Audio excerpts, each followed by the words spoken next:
नमस्कार दर्शक बंधु, जय जगन्नाथ। जानिबा समस्त घरे ठाकुर रूम अच्छी, ठाकुर घर अच्छी, समस्ते पूजा करती।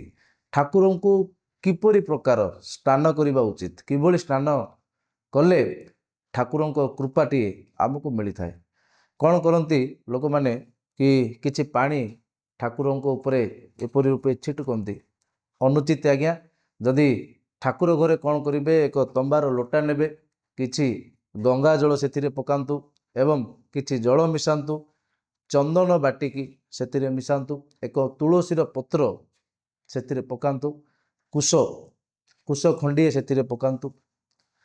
एभली जिनिस पकई सारा पर से जल को किछि फूल किंबा से जो कुश पकई से कुश साहाय्य भगवान को स्नान करातु। जदि आपन को मंत्र आसूची तो भल कथा, जदि आसुनी एभली रूपे आपण भगवान को स्नान करातु।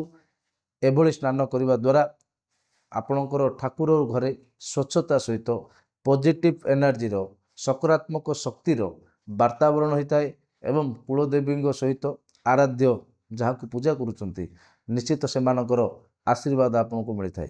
करके देखु ना उपायटी। जदि भल लगा लाइक करूँ, शेयर करूँ। जय जगन्नाथ।